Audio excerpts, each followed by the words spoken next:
Episode की शुरुआत आरती ने अंजलि से करते हुए की कि वह वेद को सूचित करेगी कि वह अंजलि को अपने साथ उनके घर लाना चाहती है, अन्यथा वह शादी के लिए सहमत नहीं होगी। आरती अंजलि से कहती है कि वह उसके लिए सब कुछ है। गणेश आरती पर टिप्पणी करते हैं और पूछते हैं कि क्या वे उसके लिए कुछ भी मायने नहीं रखते।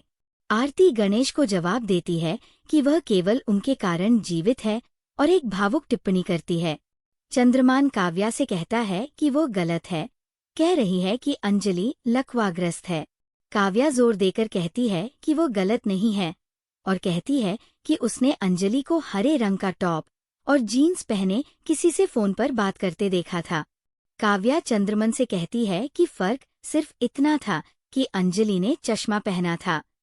चंद्रमन काव्या से कहता है कि उसने यह कल्पना की होगी। भजन उनके पास आता है और पूछता है कि वे किस बारे में बात कर रहे हैं। चंद्रमन सहमत हो जाता है और कहता है कि वह पुष्टि करने के लिए अंजलि के घर भी गया था। वो कहता है कि उसके गुर्गों ने अंजलि को व्हीलचेयर से उठाने की कोशिश की, लेकिन वह जमीन पर गिर गई और उन्होंने उसके पैर पर चाकू भी घोंप दिया। भजन ये सुनकर चंद्रमन ठाकुर की आलोचना करता है। काव्या को युवराज का फोन आता है। युवराज काव्या को बताता है कि वह भारत लौट रहा है। काव्या कहती है कि वह उसे लेने आएगी।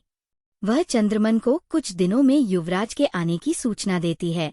भजन का कहना है कि बेहतर होगा कि युवराज विदेश से वापस न आए। चंद्रमन भजन से कारण पूछता है। भजन उसे याद दिलाता है कि अगर अंजलि को होश आ गया और मामला फिर से खोला गया तो वे सभी मुश्किल में पड़ जाएंगे। भजन का कहना है कि कोई नहीं जानता कि युवराज, चंद्रमन और भजन विस्फोट के पीछे के मास्टरमाइंड हैं। वह चंद्रमन को याद दिलाता है कि अंजलि ने बम विस्फोट के समय युवराज को ट्रक चलाते हुए देखा था। भजन का कहना है कि युवराज ने खुद ये स्वीकार किया था। चंद्रमन का कहना है कि अंजलि को कुछ भी याद नहीं रहेगा क्योंकि वह 21 सालों से वानस्पतिक अवस्था में है। वो आगे कहता है कि उसे अभी भी युवराज की जरूरत है क्योंकि इस उम्र में वह अपने बेटे को अपने पास चाहता है। वेद अपनी माँ का चित्र बनाता है।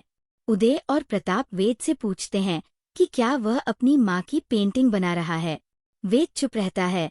उदय वेद पर टिप्पणी करता है, उसे याद दिलाता है कि वह अपनी माँ को कभी नहीं भूल पाएगा। प्रताप वेद की माँ को चरित्रहीन औरत कहता है।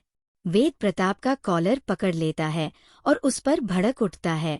सोनल उदय और प्रताप से कहती है कि चूंकि वह वेद की माँ है, इसलिए अगर वे उसके बारे में बुरा भला कहेंगे तो वेद का गुस्सा होना स्वाभाविक है।